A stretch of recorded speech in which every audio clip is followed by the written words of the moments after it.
as practitioners, we can embrace that context. That yes, I have gotten introduction to Dzogchen. Yes, I have had a realization, but because my habits are so strong, they've been building for a long time. So if you want to look at scientifically, your your emotional, your consciousness plasticity has been ingrained. So these patterns are writing themselves for, and then if you consider past lives, you've created this habit for a long time. Desire is like that. We're considered to be in the desire realm right now. And it was most likely a habit of desire that caused you to be reborn here. And it's most likely desire that haunts your mind and fills you with shame and regret. And if not, if you've overcome that, well, this is very powerful because desire is at the root. Even according to psychology, we have the four F's at the root in our reptilian brain, right? I've mentioned those: the feeding, fighting, fleeing, and mating. So we have to consider that. We have to consider the disposition that we inherit here. And that's why awareness isn't going to be prominent for you because you've taken refuge in desire. Very easy to understand. You've taken refuge in ignorance. And don't let me sound like I'm chastising. If you're past this stuff, I'm speaking me too, everybody, right? Sentient beings, this is what they do. And so habits of confusion and desire and anger, they've been programmed and given a lot of gas. We put a lot of gas in that tank and it's traveling now. So karmic cycles are like throwing a rock in the air. How many rocks have you thrown in the air? And how many of them now are in the air? Really, ask yourself. We've thrown rocks of desire in the air. They have momentum. They're traveling. Now, are you going to throw another rock in the air, right, and give more momentum to another cycle? Or are you going to trust awareness to let these habits lose their momentum? Any confusion, any distraction, any habits at all, any conditioning can burn out, just like the rock that falls to the ground within awareness. Okay? Very, very simple. So there's 2 points being made here. Don't underestimate the power of awareness just because it's not in the forefront of your life at first. And understand when you're creating karma and when you're not. It's a feeling, it's a visceral, felt, experiential feeling. You know when you're crunching into something, it even feels like you're gassing it up, like you're giving it momentum. When you're participating in the anger or the desire, and you have no awareness there whatsoever, you're just fueling it, strengthening it, right? So that's why we do nothing in the meditation because there are rocks in the air right now, right? If I was just in our 10-minute meditations and I just abide here, I'm letting those rocks fall, right? Lose momentum. And what's left over is a clear state.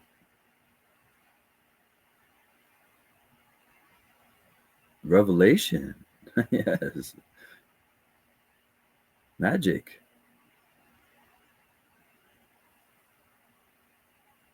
It's so clear here. And then maybe there's some stuff still knotted up in your chest or in your neck and your shoulders. Release it. Smile into it. Say I love you. I love you, anger. I love you, desire. I love you, confusion.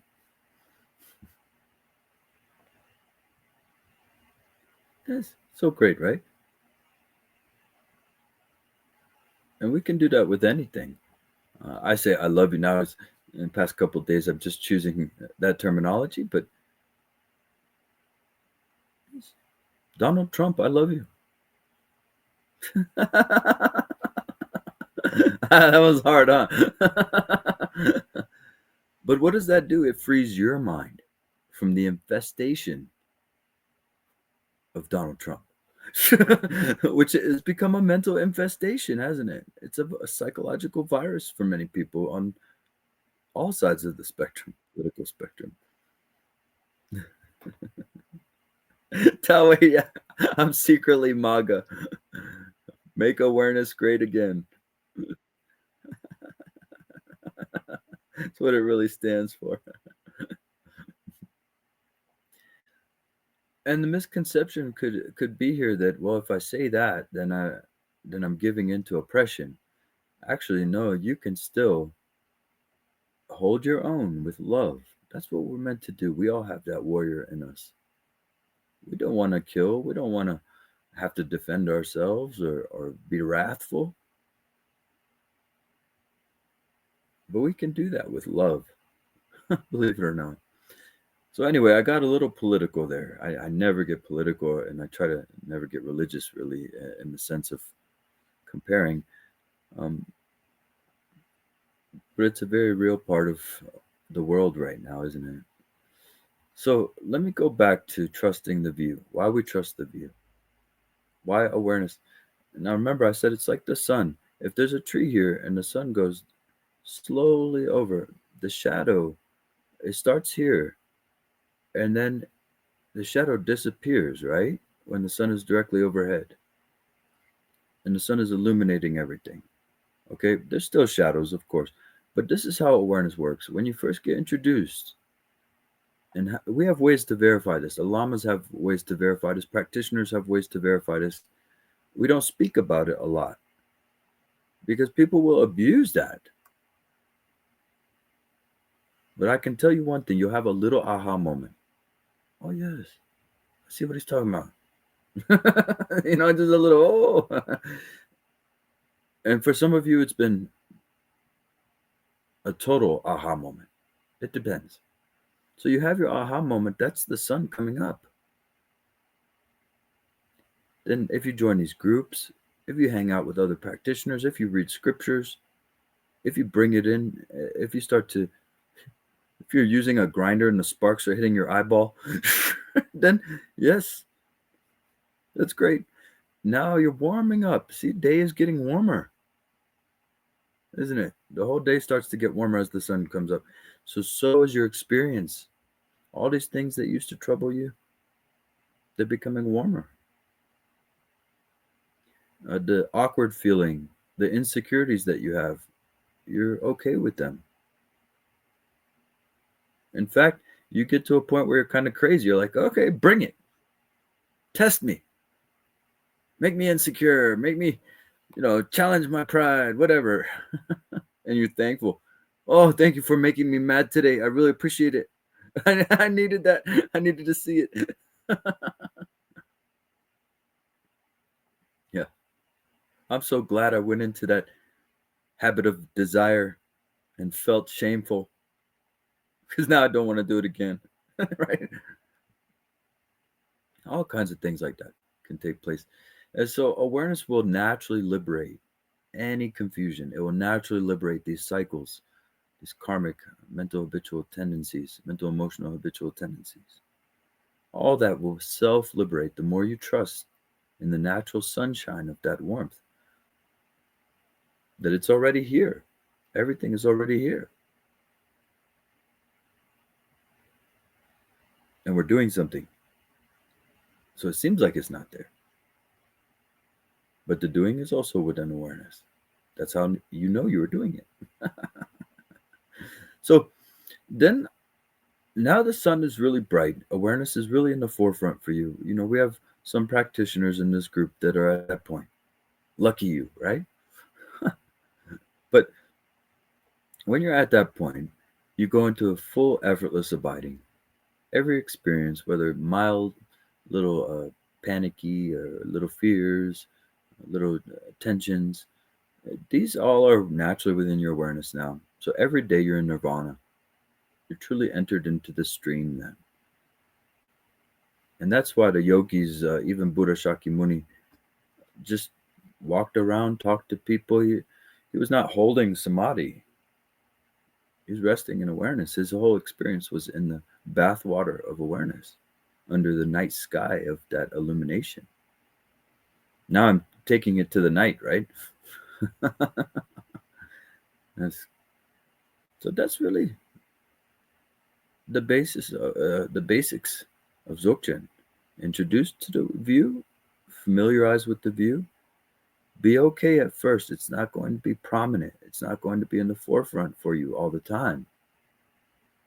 And I think at first it's okay to use percentages and things like that to measure and keep track. We don't want to fool ourselves, right? But there will be total release into divine expression, ultimate mysterium, beauty and compassion, true compassion, God level compassion. Then you'll be able to handle anything, really. Sickness, death, all that. There's nothing for you. It's all happening on your mind stream. Then you will see deep into every situation. You'll know every situation on a much deeper level, okay? The more you trust this part of your mind, it's much more powerful than your intellect. We only know 20 to 40,000 words per person, according to Fred Luskin at Stanford and various other statistics. We have about 40 to 70,000 thoughts per day. You can't possibly encompass ultimate truth within those boundary constraints. So release that intellect, release even trying to narrow the view into this small little framework, okay? All right, so that's my advice, just a little advice on this day today and at the end of our session that came to my heart because um, it's very easy for us to lose our way and get impatient and think that the blessings are not happening and the view is not taking place. But we can trust, okay? There is lots of verification, lots of science that backs us up. We can trust this. All right, so on that note, are there any questions, comments, anything before we close out?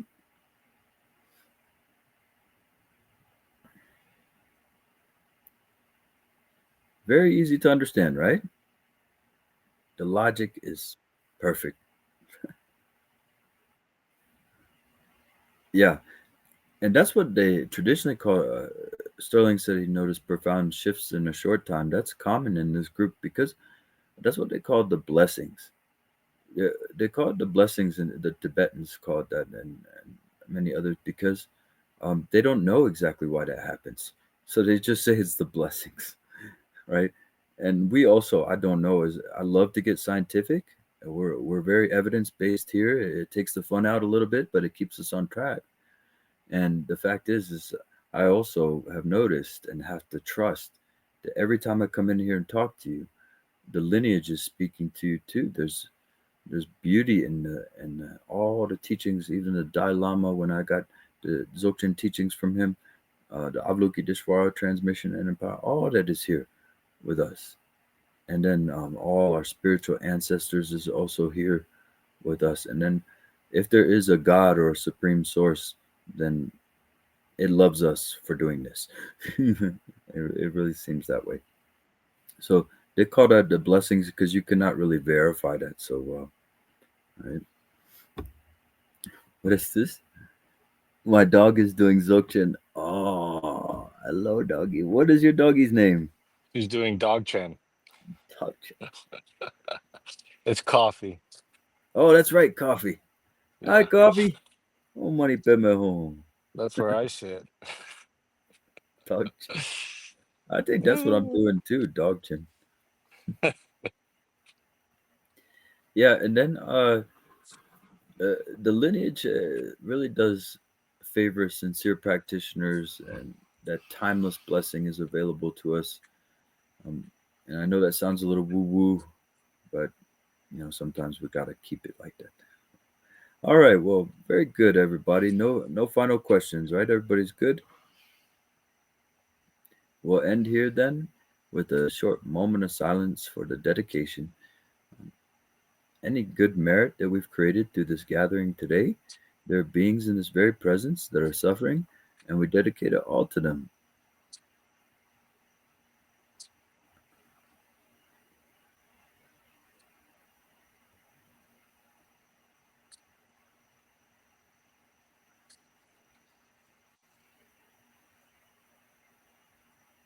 And deep bow to you, everybody. Thank you so much. Have a great day.